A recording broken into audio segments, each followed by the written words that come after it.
Hello நண்பா, ஒவ்வொரு மாற்றத்திற்கும் ஒரு புதிய தொடக்கம் தேவை. அதற்கான முயற்சியை ஃபைல் அண்ட் இன்ஃபோ. 2300 வருடங்களுக்கு முன்னாடி கிரேக்க தத்துவஞானி அரிஸ்டாட்டில் எழுதியது மனிதர்களின் எல்லையில்லா நோக்கம் மகிழ்ச்சியான வாழ்க்கைன்னு. நாம் ஒவ்வொருத்தரும் பதிலளிக்க வேண்டிய மிகப்பெரிய கேள்வி இது. மகிழ்ச்சியாக இருக்க நம்ம எப்படி வாழ வேண்டும் என்பது. No excuse, the power of self discipline. இந்த புக்கோட ஆத்தர் பிரெயின் பள்ளி படிப்பை தொடர முடியல. கூலி தொழிலாளியாக நிறைய வருடம் வேலை செய்தார். இதற்கு அவருக்கு அதிக கல்வியோ திறமையோ இல்லை. ஆனால் தன்னோட எதிர்காலத்துக்கான கேள்வி எப்பொழுதும் இருந்தது. எப்படி எல்லாரும் மற்றவர்களோட அதிக வெற்றியாளராக மாறுகிறார்கள் என்பது. இந்த கேள்வி அவருடைய வாழ்க்கையை மாற்றியது. வாழ்க்கையின் வெற்றிக்கு தேவையான அனைத்து புத்தகங்களையும் படித்தார். கிட்டத்தட்ட 2000 வருடங்களாக ஆசிரியர்கள் அனுபவம் வாய்ந்தவர்களால் சொல்லப்படுற ஒரே விஷயம் சுய ஒழுக்கம், த செல்ஃப் டிசிப்ளின். சுய ஒழுக்கம் அவருடைய வாழ்க்கையை முன்னேற்ற பாதைக்கு அழைத்து சென்றது. அதுக்கப்புறமா அவர் ஒரு சிறந்த விற்பனையாளராக ஆயிட்டார். தன்னோட 30 வயதில் பள்ளி மேற்படிப்பை முடித்தார். முதன் முறையாக ஜப்பானிலிருந்து கனடாவுக்கு கார்கள் இறக்குமதி செய்து சுமார் $25 மில்லியன் வாகனங்கள் விற்பனை செய்தார். இது எல்லாம் தன்னோட சுய ஒழுக்கத்தால் நடந்ததாவது. சுய ஒழுக்கத்தை பற்றி 5 மில்லியனுக்கு அதிகமானவருக்கும் 1000 கம்பெனிகளுக்கும் பயிற்சி கொடுத்தார். அதுக்கப்புறமா அவர் எழுதிய புத்தகம் தான் no excuse, the power of self discipline. சுய ஒழுக்கம் உங்களின் வெற்றியின் திறவுகோல். உங்களின் வெற்றி, மகிழ்ச்சி, தனிப்பட்ட விருப்பம் இவையெல்லாம் நடக்காமல் இருப்பதற்கு முக்கிய காரணம் நீங்கள் சுய ஒழுக்கத்தை பின்பற்றாதது.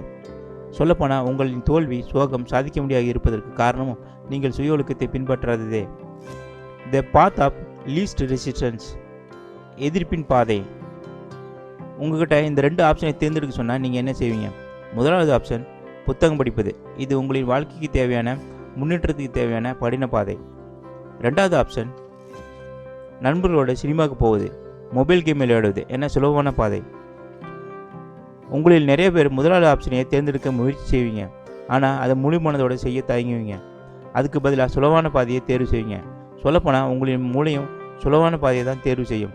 எக்ஸாம்பிள், இப்போ நீங்கள் நூலகம் போகிறீங்க. அங்கே உங்களுக்கு விருப்பப்பட்ட புத்தகத்தை எடுத்து வாசிக்க தொடங்கும் போது ஆர்வத்துடன் செய்வீங்க. சிறிது நேரம் கழித்து நீங்கள் சோர்வு அடைந்ததாகவும் தூக்கம் வருவதாகவும் எண்ணம் தோணும். அதுவே நீங்கள் உங்களின் மொபைலில் வீடியோ கேம் விளையாடும் போதும் நண்பர்களோட சினிமாவுக்கு போகும்போதும் சோர்வு அடையாமல் இருப்பீங்க. எது உங்களின் வாழ்க்கைக்கு தேவையோ அது உங்களின் வெற்றிக்கு உதவுமோ என்று தெரிந்தும் நீங்கள் சுலபமான பாதையை தேர்ந்து செய்வீங்க. அப்படி இல்லாமல் கடினமான பாதையை சுலபமான பாதையை மாற்றுவதுதான் செல்ஃப் டிசிப்ளின். Someday island. நீங்கள் பெரிதாக தொழில் சாதிக்கணும்னு நினைக்கிறேன், ஷேர் மார்க்கெட்டில் பணம் போடுன்னு சொல்கிற உங்களோட நண்பர்கிட்ட கேட்டிங்கன்னா அவங்கள 80% பேரோட பதில் சம்டே, அதாவது ஒரு நாள் கண்டிப்பாக செய்வேன்னு சொல்லுவாங்க. உதாரணம், எக்ஸாமுக்கு அப்புறமா செய்வேன், திருவிழாவுக்கு அப்புறமா செய்வேன், அப்படி இல்லைன்னா அடுத்த வாரம் கண்டிப்பாக தொடங்குவேன்னு சொல்லுவாங்க. ஆனால் உண்மையில் அவங்களோட அந்த ஒரு நாள் எப்போ வரும்னு அவங்களுக்கே தெரியாது. இதுபோல் சொல்கிறவங்களுக்கு எக்ஸ்கியூசைட்டிஸ்ங்கிற நோய் இருக்கிறதா ஆத்தர் சொல்கிறார். அதாவது எக்ஸ்கியூஸ் சொல்லிட்டு வேலை தொடங்காமல் இருக்கிற நோய். இந்த நோயிலிருந்து போராடி மீண்டு வந்தவங்க தான் வின்னர்ஸ். யாரெல்லாம் இந்த நோயோட போராட முடியல அவங்களாம் லூசர்ஸ். இப்போ உடனே நீங்கள் செய்ய வேண்டியது என்னென்னா, எக்ஸ்கியூசைட்டிஸ்ங்கிற நோய் இருக்கிற சம்டே ஐடியாவிலிருந்து வெளியே வாங்க. எக்ஸ்கியூஸ் சொல்கிறதுக்கு பதிலாக உங்களின் வெற்றிக்கு தேவையான உடனே செய்யுங்க. ஒருவேளை இந்த வீடியோவை நீங்கள் இதுவரைக்கும் பார்க்குறீங்கன்னு நினைக்கலாம், நீங்கள் சொல்கிற மாதிரி இல்லை, என்னோடய காரணம் ரொம்பவும் உண்மையானதுன்னு. இதெல்லாம் தொடங்குவதற்கும் செய்வதற்கும் என்கிட்ட நேரம் இல்லை, பணம் இல்லை, எனக்கு நல்ல கல்வி இல்லை, என்னோடய குடும்ப வாழ்க்கை சரியில்லை, எனக்கு நல்ல தொடர்பு இல்லை, எக்ஸட்ரா எக்ஸட்ரா. நீங்கள் உண்மையில் உங்களோட மனதை கேட்டு பாருங்கள். இதுதான் காரணமாக? வேறு யாரும் உங்களை போல இல்லையா? பணமும் நல்ல தொடர்பு இல்லாமல் நிறைய பேர் தொழில் தொடங்கி வெற்றி அடைஞ்சிருக்காங்க. கொஞ்சம் பொறுமையாக யோசித்து பார்த்தீங்கன்னா இதுபோல் நிறைய பேர் உங்களை சுற்றியே இருப்பாங்க. அவங்களோட பிரச்சனை உங்களே போலத்தான். சொல்லப்போனால் உங்களை விட அதிகமான பிரச்சனை உள்ளவர்கள் கூட வெற்றி அடைஞ்சிருக்காங்க. எப்படி இதெல்லாம் நடந்ததுன்னா, அவங்க எக்ஸ்கியூஸ் சொல்கிறதுக்கு பதிலாக அவங்களோட கனவை நினைவாக்க கடினமாக வேலை செய்தாங்க, வெற்றி அடைஞ்சாங்க. Self discipline and success. H L Hunt ஒரு சிறந்த பிஸ்னஸ்மேன். ஒரு தடவை செய்தியாளர்கிட்ட உங்களின் வெற்றி ரகசியம் என்னன்னு கேட்டாங்க. அதற்கு அவர் வெற்றிக்கு இந்த 3 தகுதி வேணும்னு சொன்னார். முதலாவது, நீங்கள் உங்களுக்கு என்ன தேவைன்னு சரியான தெளிவான முடிவெடுங்க. 2வது, நீங்கள் என்ன விலை கொடுத்தாலும் அதை அடைவதற்கு உறுதியாக இருங்க. 3வதாக, மிக முக்கியமாக, நீங்கள் அதுக்காக எவ்வளோ விலை கொடுக்கணும்னு நினைக்கிறீங்களோ அதை உடனே செய்யுங்க. உங்களின் வெற்றிக்கு எது முக்கியமோ அதை முழு மனதோடு செய்யுங்க. அதுக்காக அந்த துறையை சார்ந்து இருக்கிற அனுபவம் தெரிஞ்சுக்கலாம். Learn from the experts. ஆத்தரோட நண்பர் டாக்டர் காப் மேயர். இவர் ஒரு பல் மருத்துவர். இவர் மிகவும் வெற்றியாளர் ஆகும்னு நினைச்சார். இதனால் பல்துறையில் உள்ள சிறந்த மருத்துவரின் கருத்தரங்கில் கலந்துக்குவார். ஒரு தடவை ஹாங்காங்கில் நடந்த சர்வதேச கருத்தரங்கில் கலந்துக்கிட்டதால் ஜப்பான் மருத்துவரின் அறிமுகம் கிடைச்சது. ஒரு புதிய தொழில்நுட்பத்தை பயன்படுத்தி பல் மருத்துவத்தில் சிறந்து விளங்கினார். டாக்டர் காப் மேயர் ஜப்பானிலே தங்கி அவரின் அனைத்து தொழில்நுட்பத்தையும் படித்து நாடு திரும்பினார். அதுக்கப்புறமா பல் மருத்துவத்தில் சிறந்து விளங்கினார்.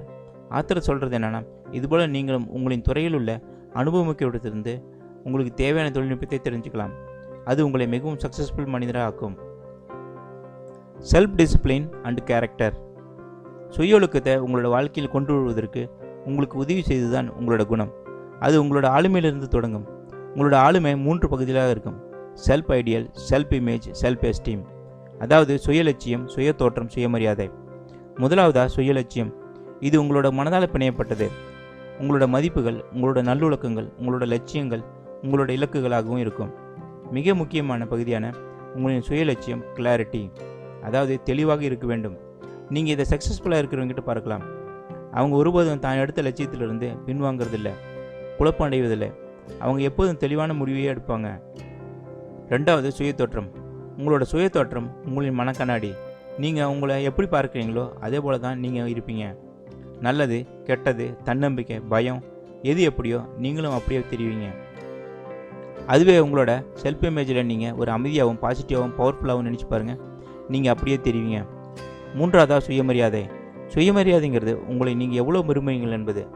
நீங்கள் உங்களை எவ்வளோ மதிப்பதும் முக்கியமான நபராகவும் பார்க்குறீங்களோ உங்களோட சுயமரியாதையும் அதிகரிக்கும். நீங்கள் எப்போதும் பாசிட்டிவாக இருக்கிறீங்களோ அவ்வளோ உங்களுக்கே பிடிக்கும். அதனால் மற்றவர்களை நீங்கள் லைக் பண்ணுவீங்க, அவங்களும் உங்களை லைக் பண்ணுவாங்க. இப்படி தொடர்ந்து கொண்டே இருக்கும். ஏன்னா நீங்கள் எப்படிப்பட்டவராக இருந்தாலும் உங்களின் குணம் உங்களின் விருப்பத்திலிருந்தே உருவானது. தினமும் காலையிலிருந்து உங்களின் விருப்பத்தை முடிவு செய்யுங்க. எப்போ நீங்கள் உங்களுக்கானதை தேர்ந்தெடுத்தாலும் உங்களோட வாழ்க்கையின் முன்னேற்றத்திற்காகவும் முக்கியத்துவத்திற்காகவும் உள்ள நல்லதையே தேர்வு செய்யுங்க. அது உங்களின் வாழ்க்கையின் சக்ஸஸ்ஃபுல்லாகும். இது எல்லாத்தையும் பிரெயின் எழுதிய no excuse the power of self discipline புக்கில் இருந்து தான் சொல்லியிருக்கேன். நீங்கள் இந்த புக்கை படிக்கணும்னு விரும்புனீங்கன்னா கீழே இருக்கிற டிஸ்கிரிப்ஷன் பாக்ஸில் அதோட லிங்க் கொடுத்துருக்கேன். Key point to remember. முதலாவதாக நீங்கள் உங்களை சக்ஸஸ்ஃபுல்லாக இருக்கிற 20% பேரோட இணைத்துக் கொள்ளுங்கள். எக்ஸ்கியூஸ் சொல்லாதீங்க. 2வது, நீங்கள் உங்களுக்கு என்ன தேவைன்னு சரியான தெளிவான முடிவெடுங்க. 3வதா, நீங்கள் என்ன விலை கொடுத்தாலும் அதை அடைவதற்கு உறுதியாக இருங்க, அதை உடனே செய்யுங்க. 4வதா, உங்கள் துறையில் உள்ள அனுபவமிக்கத்திலிருந்து புதிய தொழில்நுட்பத்தை தெரிந்து கொள்ளுங்கள். 5வதா, உங்களுடைய சுய ஒழுக்கத்தை தினமும் பயிற்சி செய்யுங்க. அதுவே உங்களை சக்ஸஸ்ஃபுல்லாக மனிதராக்கும். Every change needs a beginning. இந்த வீடியோ உங்களை இம்ப்ரெஸ் பண்ணியிருந்தா ஃபைல் இன்ஃபோக்கு சப்ஸ்கிரைப் பண்ணுங்கள். கூடவே இருக்கிற பெல் ஐக்கனை கிளிக் செய்து ஆல் நோட்டிஃபிகேஷன் செலக்ட் பண்ணுங்கள். இந்த டாப்பிக்கை பற்றி நீங்கள் என்ன நினைக்கிறீங்கன்னு சொல்லி கமெண்ட் பாக்ஸில் கமெண்ட் பண்ணுங்கள். லைக் பண்ணுங்கள், ஃப்ரெண்ட்ஸ் அண்ட் ஃபேமிலிக்கு ஷேர் பண்ணுங்கள். ஃபைல் இன்ஃபோவோட சோஷியல் பேஜையும் ஃபாலோ பண்ணுங்கள். Stay tuned until next video. Thank you for watching.